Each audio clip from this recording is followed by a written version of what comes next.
Boa tarde. Bem, meus amados e amadas, eu tô com um problema no celular, não sei o que está acontecendo, mas eu não tô conseguindo postar pelo celular, né? Como eu tô acostumada a fazer. E vou dar esse prazer de vocês passarem aqui comigo no Facebook a leitura do lugar lá no YouTube, mas a gente vai ter que fazer por aqui hoje. E é bom para vocês conhecerem o capítulo do livro. O livro é maravilhoso. É esse aqui, ó, do Tozer, A.W. Tozer. O propósito do homem que foi criado para adorar. E cada capítulo, gente, é uma maravilha, sabe? Eu comecei a descobrir que eu estava orando errado, que eu estava adorando errado, mas aí a gente vai aprendendo, né? Então, se você conhece alguém que também quer aprender a adorar de verdade a esse Deus, fica aqui com a gente, tá bom? Bem, o título é Religião versus Adoração. E lá em João capítulo 4, versículo 24, diz assim: Deus é espírito e importa que os seus adoradores o adorem em espírito e em verdade. Desde que o homem foi expulso do jardim do Éden, a religião tem sido um fardo insuportável que toda a humanidade tem carregado sobre os ombros. Contudo, embora ela dê muito trabalho, é uma escravidão que a maioria não consegue ou não está disposta a largar. A própria palavra religião significa religar, e as pessoas religiosas geralmente se libertam de várias cadeias, mas acabam sendo presas por outras. O homem sempre seguirá esse desejo inato de adorar, custe o que custar. Aí então surge o Senhor e anuncia a proclamação da liberdade espiritual tão esperada, aguardada, e escreve sua assinatura com seu próprio sangue. Agora, todos neste mundo que tem carregado o jugo pesado da religião podem conhecer a verdadeira liberdade da legítima adoração.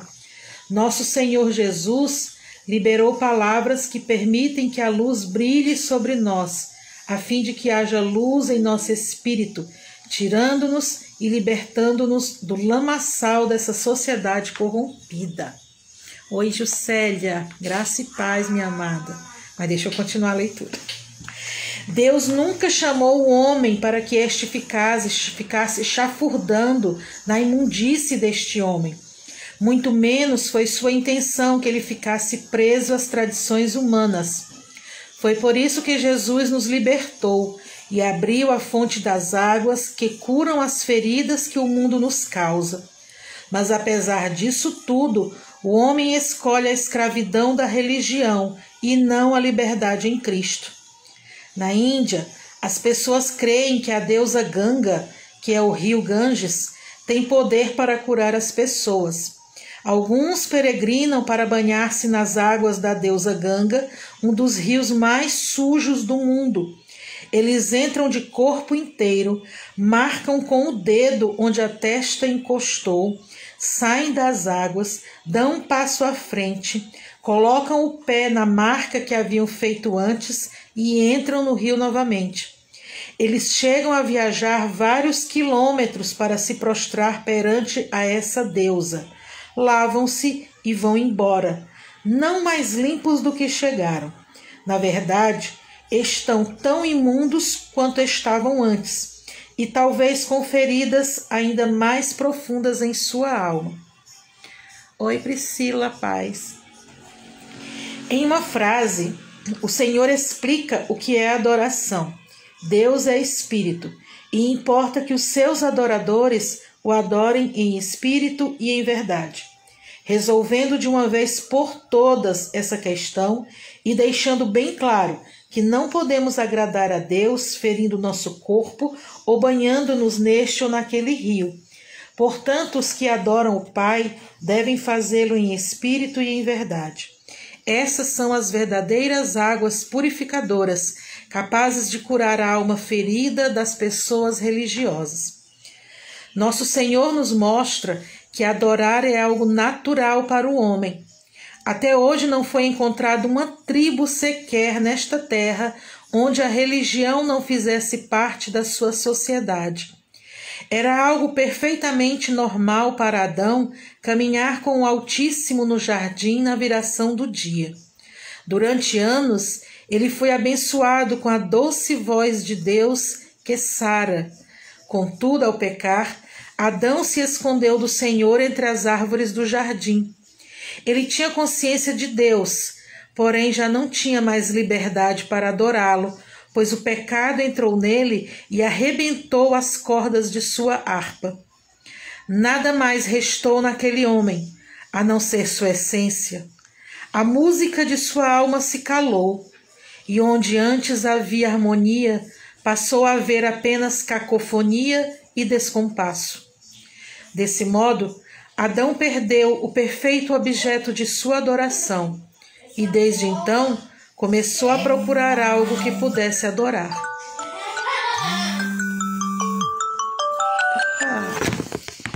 Eita! É assim, gente, é ao vivo, né? E a pessoa que vos fala não é um youtuber. Oi, Ida, tudo bom, minha amiga? Como é que está o nosso Rio Grande? Mas vamos continuar. Nosso Senhor nos mostra, então, né, que adorar, gente, nós somos criados para isso, tá? Mas deixa eu continuar. O homem adora porque há essa necessidade em seu ser, em sua busca por algo que possa adorar. Ele se identifica com as coisas misteriosas e extraordinárias. E o resultado disso é que passa a idolatrar tudo que não pode explicar. Tudo que parece desconhecido torna-se objeto de adoração do homem, o qual tem a mente de um ser caído e fica maravilhado com todas as coisas materiais. A mente humana é expandida, enlevada e satisfeita pelas coisas extraordinárias.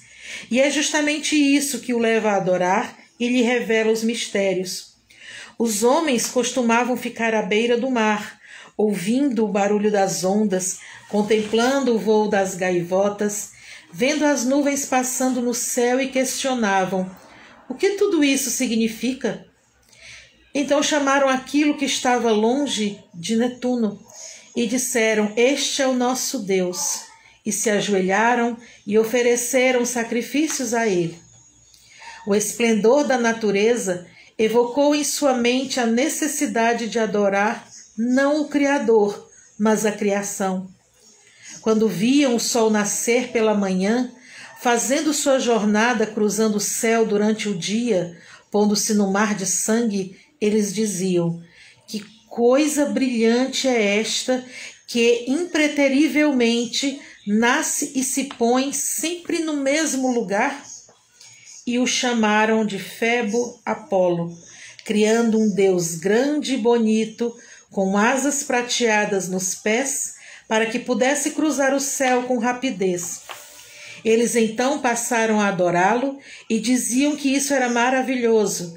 Embora não soubessem o que era aquilo, consistia em algo fabuloso que despertava neles o desejo de adorar.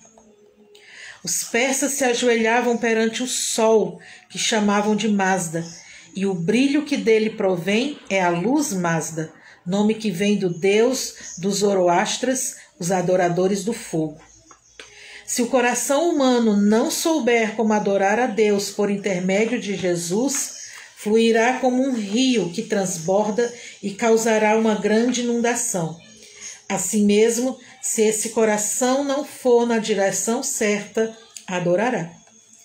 Não é só na natureza que o homem encontra uma razão para adorar, mas também em seu coração e em suas emoções. Ele diz: veja o amor, este sentimento tremendo e lindo pelo qual homens e mulheres morrem sem pensar duas vezes. Veja este sentimento que une homens e mulheres, forma uma família e leva os homens até mesmo a se sacrificarem de bom grado por sua pátria. Muitos o chamam de Vênus, nome de uma deusa, dado também a um planeta. Eu poderia até ir adiante. Temos Ceres, a deusa da vida, e muitos outros. A lista é tão infindável como a imaginação do homem. Cada emoção e pensamento do ser humano tornou-se objeto de mistério e adoração, o que nos leva àquele por trás de tudo isso, o Criador. Outro indício da necessidade que o homem tem de adorar pode ser visto em seu trabalho artístico e criativo. O que gera nele o desejo de criar algo belo? Qual é a razão de querer escrever um poema, pintar um quadro ou compor uma música? Creio que há algo em algum lugar dentro do ser humano caído, no âmago de sua alma, que o leva a buscar as coisas misteriosas. No Salmo 42, versículo 7, diz que um abismo chama outro abismo ao fragor das tuas catadupas. A voz no íntimo de Deus clama a voz no íntimo do homem, o qual luta para respondê-la. Toda vez que um grego se ajoelhava à beira do mar e oferecia sacrifício a Netuno, significava uma pequena cegueira em seu interior que respondia ao clamor do íntimo de Deus. Toda vez que um índio americano ficava à beira-mar e reverentemente lançava de volta as espinhas de um peixe e agradecia a Deus por tê-lo pescado e comido, dizendo, Manito e seja louvado, ele se rendia ao mistério que há dentro dele. Sempre que o grande gênio Beethoven virava uma partitura da sua música imortal, sentia algo dentro de si. Era como se dissesse, conheço Deus, ele está mais perto de mim do que dos outros, eu o conheço.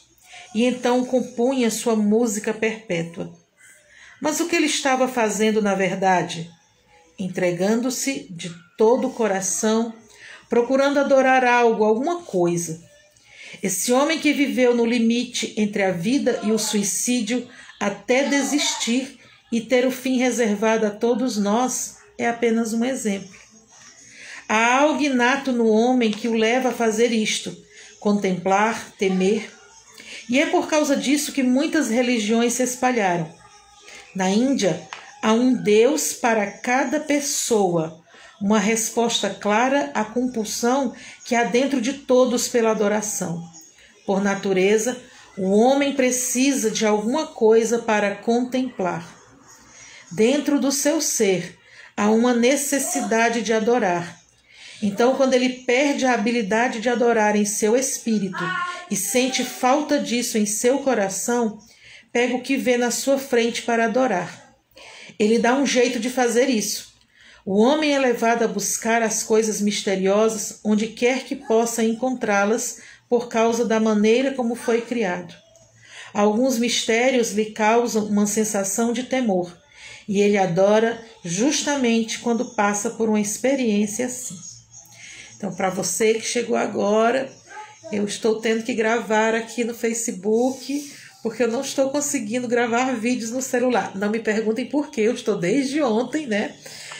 Tentando e não estou conseguindo. E eu disse, não, quer saber? Eu vou gravar no Facebook, depois eu baixo e coloco lá no YouTube. Então, nós estamos lendo este livro aqui, tá? Que é do A.W. Tozer, Propósito do Homem. Nós vamos ler capítulo por capítulo e eu estou deixando lá no YouTube. Então, se você conhece alguém que goste, né, de estar escutando, que não tenha costume assim, de leitura, que esteja acamado, então coloca para essa pessoa escutar, abençoa a vida dessa pessoa hoje, né? E abençoa também a sua vida e a minha vida, em nome de Jesus. Vamos continuar. Esse é o impulso que leva o homem a explorar outros mundos e viajar pela vastidão infinita dos céus. Nenhuma outra criatura de Deus faz isso ou sequer pode pensar em fazê-lo. O homem que perdeu o mistério do Senhor dentro do seu coração vive à procura dele agora, onde quer que possa encontrá-lo. A mulher samaritana revelou o que está errado em todo o mundo religioso. Senhor, disse-lhe a mulher, vejo que tu és profeta. Ou em outras palavras, tu sabes mais do que qualquer outra pessoa que eu conheça. Por isso, creio que deve ser um profeta. Tenho uma pergunta a fazer a ti.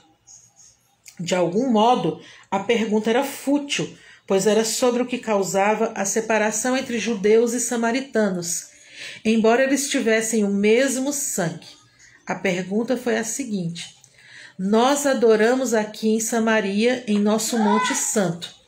Todavia, um pouco mais adiante, em Jerusalém, os judeus adoram em seu Monte Santo. Dizemos que este é o lugar onde se deve adorar, mas vocês dizem que o lugar certo é Jerusalém. Ora, já que tu és um profeta, diga-me então, qual o lugar onde devemos adorar?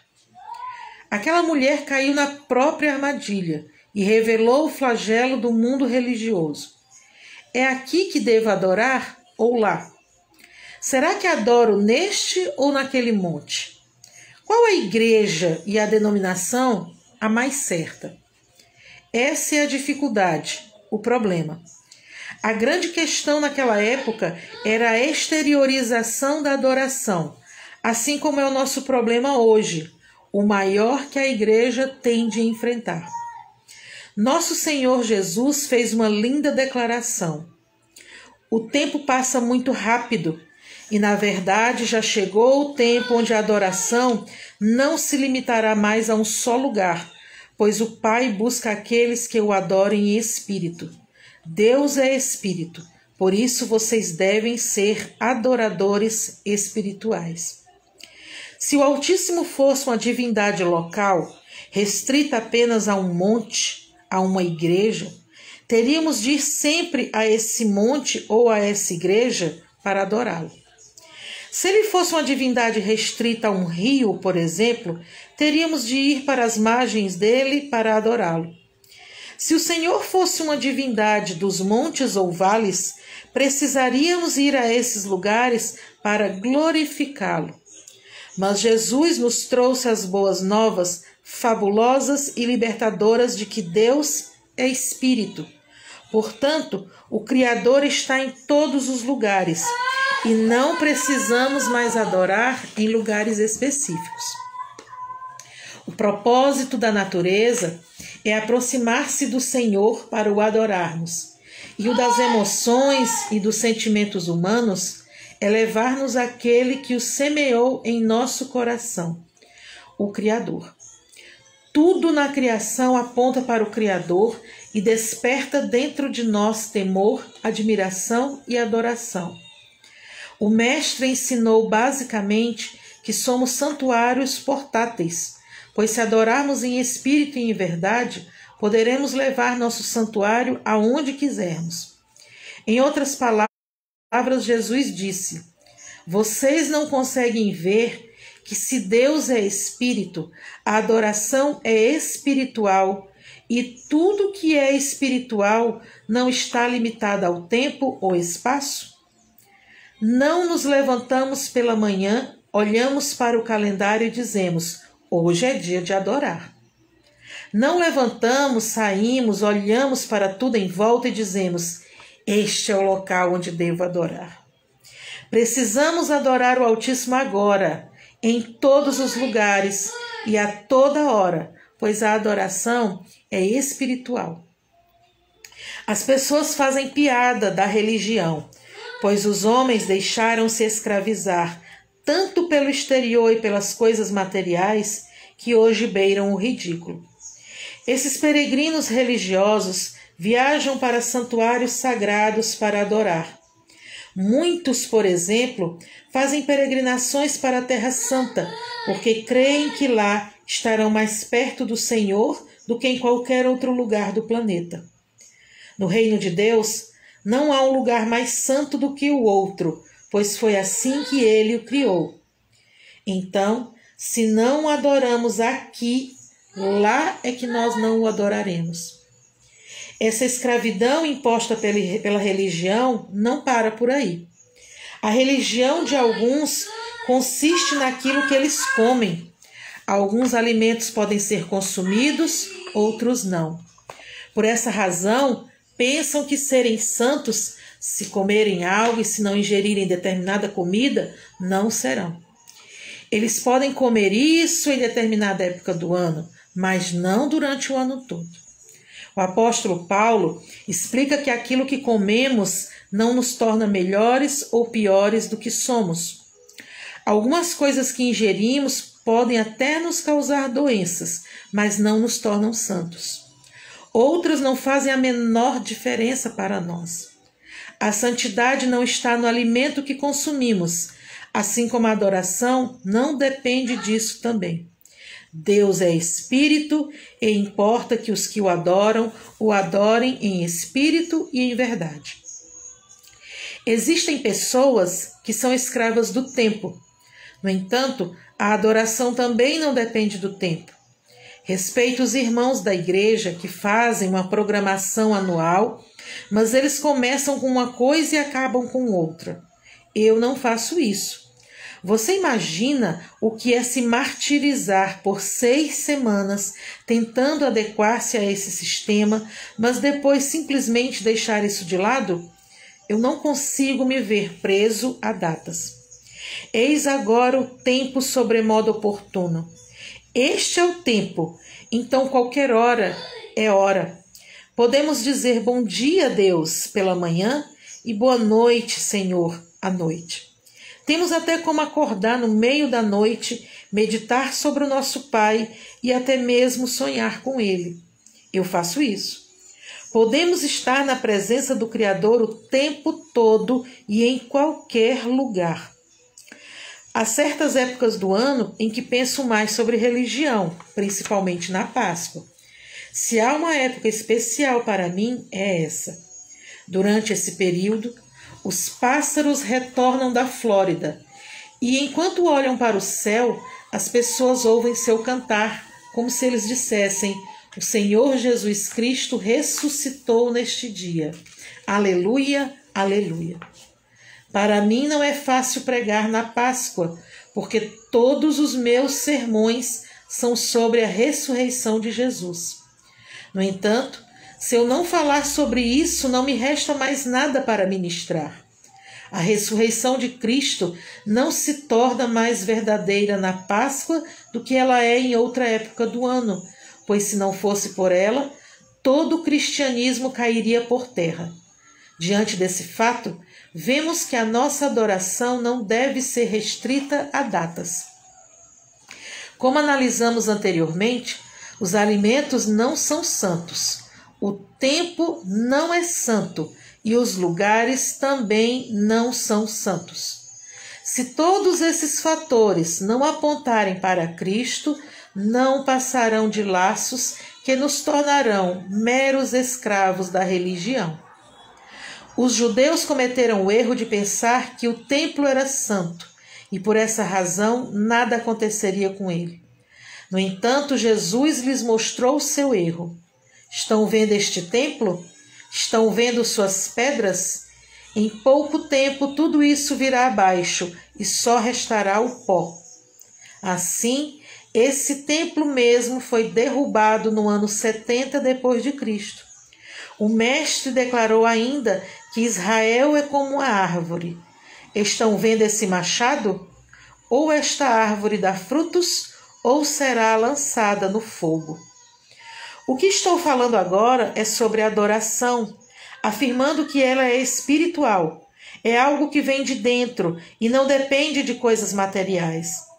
Por exemplo, não podemos parar no meio da rua para pregar, cantar louvores e orar. Precisamos de um muro para nos proteger, do calor para nos aquecer. Há um lugar específico para cada templo e um propósito. Por isso, não tenho nada contra os templos. Precisamos de livros, e é por isso também que gosto de livros. Deus abençoou as coisas materiais, mas o problema é que nos tornamos escravos delas em vez de torná-las nossas servas. O tempo, os alimentos e tudo mais são nossos servos. Portanto, devemos estar acima de todas essas minúcias religiosas e olhar para elas por uma perspectiva celestial. É maravilhoso quando todas as coisas se tornam ínfimas, quando as olhamos de cima. Sempre percebemos que estamos perdendo altitude quando tudo começa a aumentar de tamanho. Ao vermos que os campos parecem do tamanho de selos para nós, sabemos que estamos bem alto. No entanto, quando seu tamanho começa a aumentar, vemos que estamos perdendo altitude. Olhamos para o altímetro e dizemos: vamos aterrissar. Quanto mais descemos, mais as coisas aumentam de tamanho. Porém, quanto mais subimos, mais elas se tornam pequenas. Quero lhe dar um conselho. Diante do grande problema pelo qual está passando, eleve-se, voe para bem alto.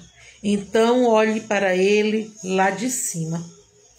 A verdadeira adoração leva-nos acima de todos os grilhões da religião, para a atmosfera rarefeita da santa e deleitosa presença de Deus. Madame Guyon, uma irmã devota do século XVII, expressou esses pensamentos em forma de um hino que sempre cantamos na igreja, que é assim: meu Senhor, quão doce é a tua essência. Meus anos de retiro passo com paciência. Onde quer que eu habite, junto a ti irei habitar, no céu, na terra ou no mar. Vamos orar. A ti louvamos, ó Deus, pois nossa religião não está fundamentada naquilo que comemos ou para onde vamos. Tu nos libertaste de tudo que é material, para que pudéssemos estar acima de todas essas coisas e ali encontrar teu coração para te adorar. Amém. E então, vocês gostaram do capítulo do livro? Eu confesso que eu tenho aprendido muito. Eu não estou estudando antes, né? Então eu só leio e eu venho para fazer o vídeo e leio junto com vocês o livro. E eu estou assim maravilhada, porque parece que é tão atual esse livro, né? Que realmente o que salva a gente não é a placa da igreja, tá? O que salva a gente é acreditar que Jesus, ele cura e nos salva, nos liberta. Então nós temos que confessar que Jesus é o nosso Salvador. É isso que vai nos salvar realmente. Jesus está voltando. E quem é que vai subir com ele no arrebatamento? Somos todos nós que confessamos que Jesus é o nosso Salvador. Deus sabe de onde é que nós todos saímos. Nós não somos santos, nós todos somos pecadores. E a gente tem que assumir que somos pecadores, que a gente não é melhor do que ninguém, né? Então, para poder a gente adorar a Deus, esse livro está justamente ensinando isso, como é o jeito de adorar a Deus. Para quem não escutou o capítulo anterior, né? Ele diz que a gente tem que, toda vez que vai orar, nós temos que pedir perdão a Deus dos nossos pecados e pedir ao Espírito Santo que nos ajude a orar. Apesar de ter isso na Bíblia, muito difícil a gente, né, tá lá orando e dizer: ó, Espírito Santo, vem e me ajuda, né, a orar para que essa minha oração suba até Deus. Mas é um livro que nos ensina muito. Então, eu agradeço muito a companhia, né? A Josilene disse que gostou. Que bom, Josilene. E eu acho que, como eu estou com esse problema no celular, provavelmente eu vou ficar lendo todo dia, né? Um capítulo do livro aqui. Então, amanhã, na hora do almoço, né? Nesse horário, assim, nesse mesmo bate-canal, eu estarei lendo o novo capítulo. E se você quiser ver os capítulos anteriores, é só entrar lá no canal do YouTube e acessar, porque todo dia tem um capítulo. Amém? Deus abençoe você, abençoe sua família, abençoe seu dia. e que te dê a paz, te dê aquilo que você está pedindo a Ele. Tá bom? Tchau, tchau.